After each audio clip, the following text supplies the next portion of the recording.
दिनाच्या आपल्या सर्वांना मनापासून शुभेच्छा देतो। काल 13 ऑक्टोबर येवल्याची जी परिषद झाली आणि डॉक्टर बाबासाहेब आंबेडकरांनी ज्या गर्जना केली त्या ऐतिहासिक दिनाच्याही शुभेच्छा देतो। आणि उद्या 15 ऑक्टोबर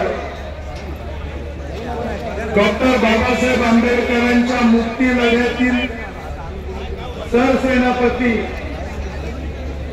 आणि डॉक्टर बाबासाहेब आंबेडकरांचे उजवे हात कर्मवीर दादासाहेब गायकवाड यांच्याही उद्याच्या जयंतीच्या आपल्याला हार्दिक हार्दिक शुभेच्छा। सन्माननीय विचार मंच बंधू आणि भगिनींनो, खरं तर ही दीर्घ भाषण करण्याची वेळ नाही।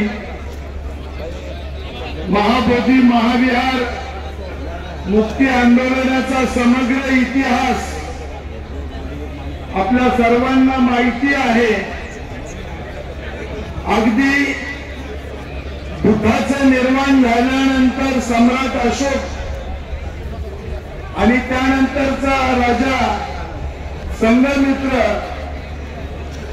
आणि त्यानंतर ज्या इतिहासामध्ये उलथापालथी झाल्या, मी या ठिकाणी एवढंच सांगतो की न्यायिक अर्थाने, ऐतिहासिक अर्थाने, कायदेशीर अर्थाने अशा सर्व निकषांवर पाहिलं तर महाबोधी महाविहार हे फक्त बौद्धांचं आहे आणि ते फक्त बौद्धांचं असलं पाहिजे।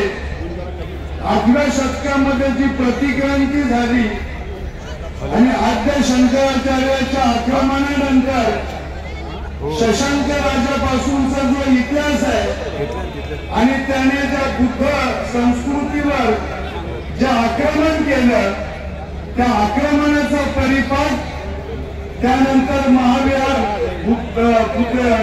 विहाराला हा इथल्या ब्राह्मणी संस्कृतीचा व्यर्थ पडला आणि त्यानंतर अनागारिक जे धर्मपाल जे बौद्ध भिक्खू होते श्रीलंकेचे, त्यांनी यासाठी सर्वप्रथम 1891 साली विश्व बौद्ध संमेलन घेतलं।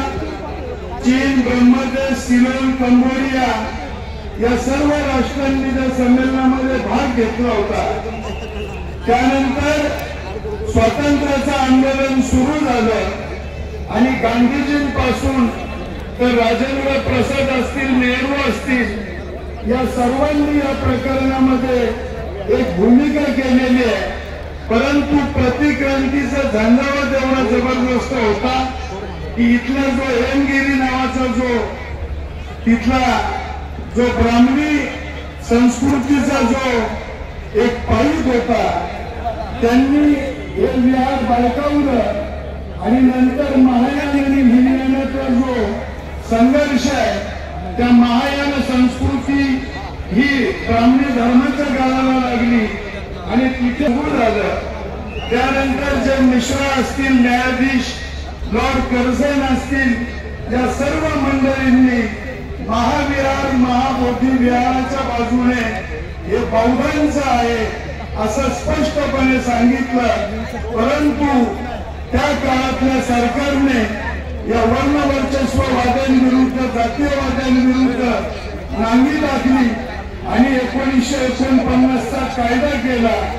आज मित्रहो, आपली प्रमुख मागणी ही आहे की 1949 चा हा जो ऍक्ट आहे हा रद्द झाला पाहिजे।